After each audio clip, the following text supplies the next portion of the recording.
y con su espíritu. Lectura del Santo Evangelio según San Mateo. Gloria a ti, Señor.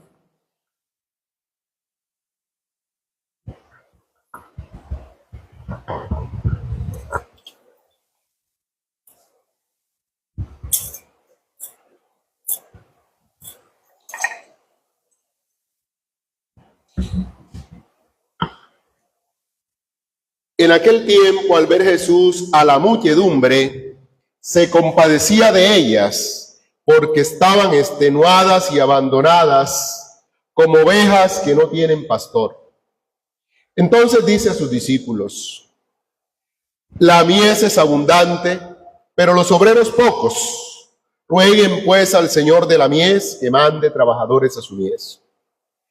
Llamó a sus 12 discípulos y les dio autoridad para expulsar espíritus inmundos y curar toda enfermedad y toda dolencia.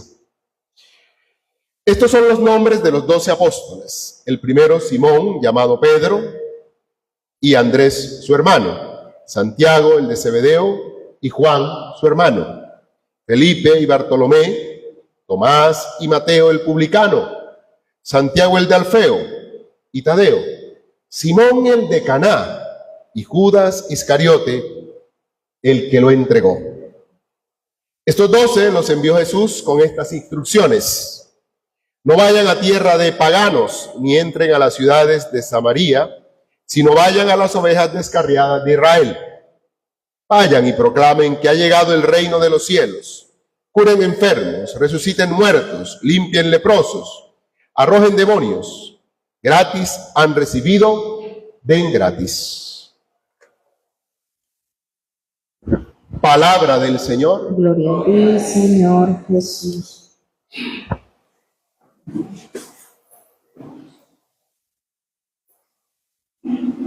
Cuatro pasos o cuatro momentos podemos distinguir en el proceder de Dios para con nosotros, como nos lo revela hoy la palabra que hemos escuchado. El primer momento podríamos llamarlo el del diagnóstico. Dios ve la situación del ser humano. Mire que en la primera lectura del libro del Éxodo, cuando el pueblo se encuentra frente al monte Sinaí, se encuentran allí después de que el pueblo se ha rebelado contra Dios. Se ha sublevado contra Moisés porque no tenían agua, por lo difícil del desierto. Pero este es un momento crucial y central en la vida del pueblo, porque a partir de este momento van a hacer eso, van a ser pueblo. Antes no eran sino una masa informe de esclavos que había salido de Egipto. Y el Señor se da cuenta de esto. Es un pueblo de esclavos, un pueblo que viene de la esclavitud, que todavía no reconoce su dignidad, que no es capaz de ver que hay otras posibilidades que la de ser esclavos, que prefiere garantizar la cebolla y el agua de la esclavitud a la libertad que supone el cambio y la renovación que Dios les está proponiendo. Los seres humanos obramos así. Tendemos a quedarnos con lo malo conocido, a lo bueno por conocer. Le tenemos miedo a los cambios, a la renovación, al riesgo que supone la propia libertad. Los seres humanos preferimos ser esclavos a ser libres. Aunque nuestro anhelo de libertad esté ahí, nosotros pretendemos lo seguro a lo posible. ¿No decimos a veces seguro lo de tu bolsillo? Nosotros somos de la seguridad, nosotros no somos de la posibilidad. La posibilidad se ancla en la fe, la seguridad en lo que otro o yo puedo tener con mis propias fuerzas, la posibilidad en lo que Dios puede hacer. Esa es la realidad humana. Y Dios la sabe, Dios la conoce. Por eso son tan difíciles los cambios y las transformaciones personales y sociales. Nosotros preferimos lo seguro, lo de siempre, a abrirnos a la posibilidad del riesgo.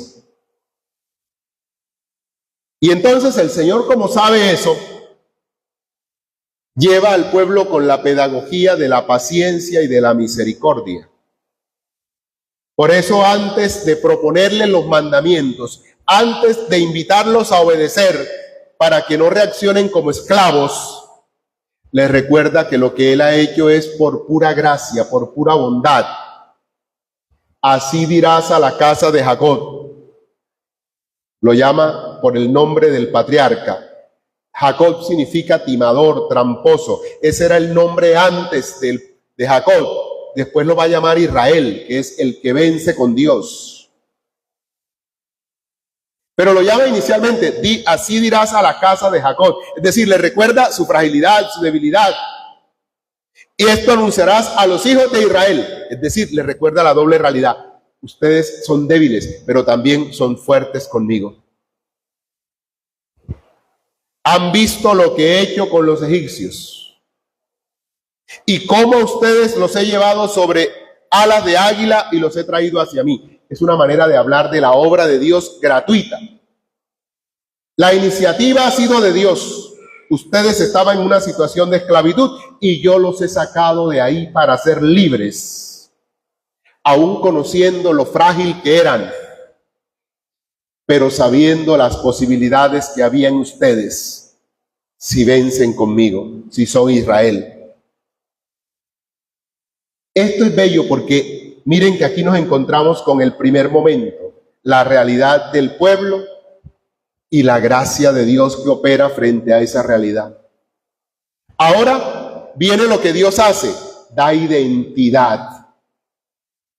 Ahora pues, si de veras me obedecen y guardan mi alianza, serán mi propiedad personal entre todos los pueblos, porque mía es toda la tierra. Esto es bello porque ahora le da la identidad al pueblo. De ser un pueblo de esclavos a ser la propiedad personal de Dios. Los reyes en el Oriente Antiguo manejaban el tesoro de la comunidad, pero también manejaban su propio tesoro. Tenían dos cofres, el cofre grande donde estaban los tesoros de que pertenecían a todos y el cofre pequeño, cuidado, que era el de su propia propiedad. Y dice, ustedes no son este cofre grande, sino el cofrecito pequeñito mío. Eso es lo que les está diciendo. Mi tesoro especial, el mío. Y esto es darle identidad a un pueblo que no la tenía. Allá era un grupo esclavo. Ahora va a ser un pueblo propiedad de Dios con una misión. Y este es el cuarto momento. Serán para mí reino de sacerdotes y nación santa. Esa es la misión. ¿Qué es ser un sacerdote? Ser un mediador entre Dios y la humanidad. Y esa va a ser la función del pueblo de Israel. Ser un mediador, mostrar esa gracia que han recibido de Dios. Mostrar cómo Dios se ha compadecido de ellos, que incluso se resisten a ser libres. Y cómo Dios ha mostrado compasión y misericordia. Van a mostrar cómo desde la misericordia de Dios hace hombres nuevos y les encomienda tareas extraordinarias. Y esos mismos cuatro momentos lo vemos nosotros en la segunda lectura de la carta a los romanos. Cuando nosotros estábamos aún sin fuerzas en el tiempo señalado. Esa es la realidad del hombre, sin fuerza, sin posibilidad de nada. No podemos nada por nosotros mismos, como el pueblo de Israel, esclavos, acá sin fuerzas. Cristo murió por los impíos, es decir, por nosotros. Ahí viene la gracia. Ahí opera, es la iniciativa de Dios que antecede a cualquier mérito nuestro. Apenas habrá quien muera por un justo. Esta es la lógica humana. Dar la vida por un justo es lo humano, es la lógica humana. Por una persona buena tal vez se atreva a alguien a morir. Esa es la lógica humana. Uno puede dar la vida por lo que le parece a uno bueno o le parece justo. Pues bien, Dios rompe esta lógica. Dios nos demostró su amor en que siendo nosotros todavía pecadores, es decir, impíos, injustos, malos, Cristo murió por nosotros. Dios rompe la lógica humana. Dios ha dado la mejor prenda de su amor, no cuando nosotros habíamos demostrado que éramos justos y buenos, sino cuando éramos impíos y pecadores. Y dice él, ¿con cuánta más razón? Miren el diagnóstico de Dios. Éramos un pueblo sin fuerza. Éramos pecadores e impíos. Y la gracia, Dios actuó ahí, en esa miseria. ¿Y cómo actuó? Con Jesucristo, mostrándonos su amor con el sacrificio de Jesús. Con cuánta más razón, justificados ahora por su gracia, seremos por él salvados del castigo. Si cuando éramos enemigos, miren, el pueblo de Israel era esclavo, y dice, y la humanidad enemiga. Con cuánta más razón, estando ya reconciliados, seremos salvos por su vida. Nos ha pasado de ser esclavos, de ser enemigos, a ser pueblo de su propiedad. Nos ha pasado a ser de enemigos reconciliados con él, en Cristo Jesús. Y no solo eso, sino que también nos gloriamos en Dios.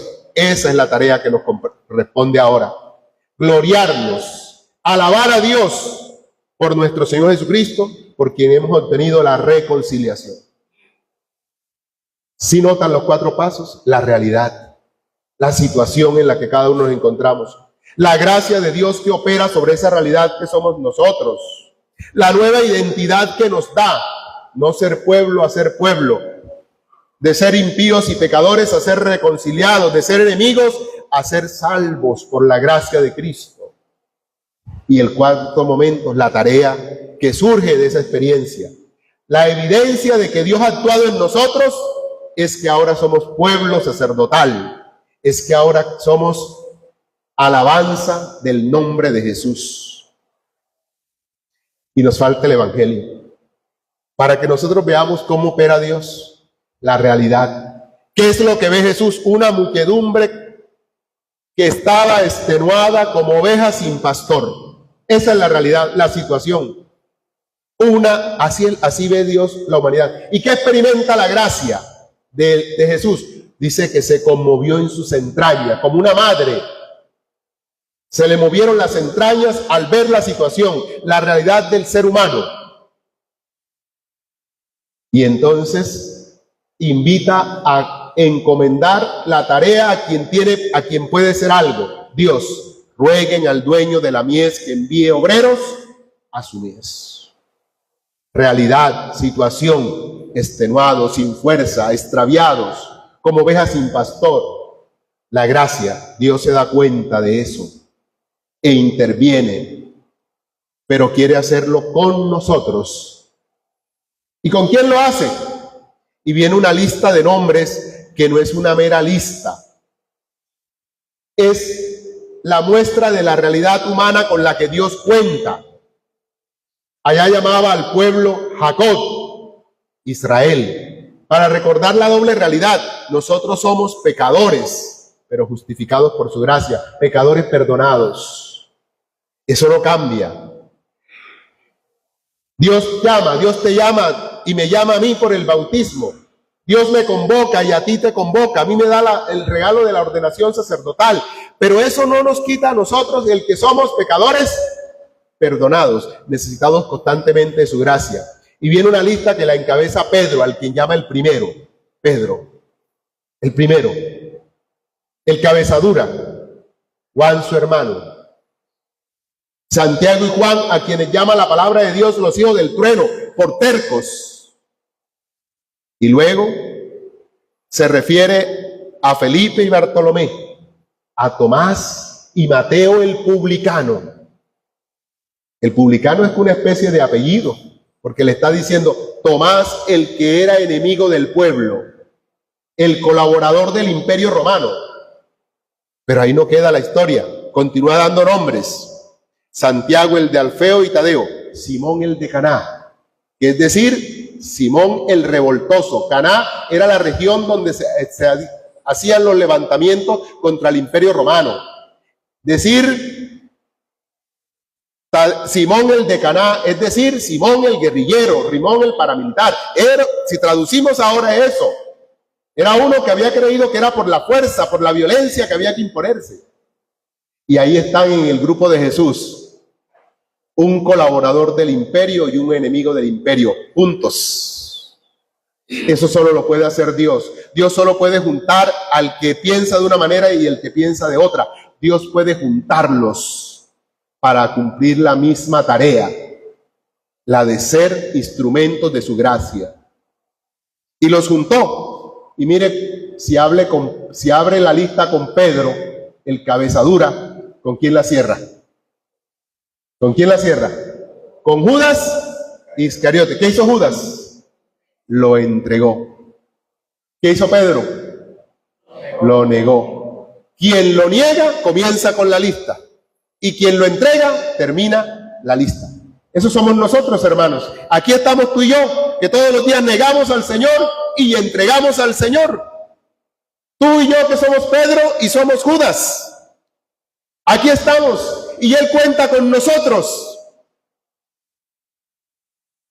Y no solo eso, sino que nos da potestad y autoridad. La misma investidura que tiene Él, nos la comunica a nosotros. Les dio autoridad para curar toda dolencia, toda enfermedad. Y les dijo, vayan y proclamen la buena noticia. Eso que ustedes han recibido, denlo gratis. Hermanos, qué proceder tan maravilloso el de Dios. Que no se les olvide, porque nosotros también estamos llamados a proceder de la misma manera. Ante la realidad que vives en tu casa, en la realidad doméstica y cotidiana todos los días, antes de entrar a juzgar y a condenar al hermano, piensa en su situación. El pueblo se ha rebelado contra Dios, pero Dios entendió que este rebelarse, este sublevarse, era un síntoma de una realidad peor. Él los había sacado de la esclavitud, del látigo, pero seguían siendo esclavos en el corazón, y Él necesitaba liberarlos interiormente. Cuando en la casa tienes dificultades con tu esposo, con tu esposa, recuerda que es un hombre herido, es una mujer herida. Tu hijo es alguien que necesita no que lo condenes, sino que lo comprendas. Y a partir de esto, tomar la iniciativa unilateral. No tengo que esperar que el otro pida perdón para perdonarlo. Es perdonar incluso aunque el otro no me pida perdón. Porque eso es la gracia. La gracia opera de esa manera. Antes de todo mérito, es que no mereces que te perdone. Es que nadie merece que lo perdone. Nadie. El perdón es una gracia, es un don que se otorga. Y eso es lo que hace Dios para salvar. Y si tú quieres salvar tu familia, tú quieres salvar la convivencia humana, tiene que ser así. Tenemos que tomar conciencia de que el problema no son los síntomas. Que el problema no es que haya ladrones y haya inseguridad, sino ese es el síntoma de algo peor. Y el problema hay que atacarlo es la injusticia, la inequidad. Eso es lo que hay que atacar. Eso es lo que hay que atacar. Entonces, hermanos, Dios opera así. Dios no llega juzgando y condenando y como cortando cabezas. No. Él llega tomando la iniciativa, comprendiendo la situación, invitando a la conversión, dando oportunidades, amando antes que lo amen. Y después ofrece el camino, el mismo camino del amor. Y da una tarea, encomienda una tarea. Eso es lo que Dios hace, hermanos. Situación, gracia, nueva identidad y misión. 4 cositas. Así opera Dios. Ver la situación, actuar por pura gracia, devolver la identidad, que el otro descubra su dignidad y encomendarle la tarea, la misión, porque lo que gratis recibiste, dadlo gratis. Lo que con gracia has recibido, sigue dándolo por gracia.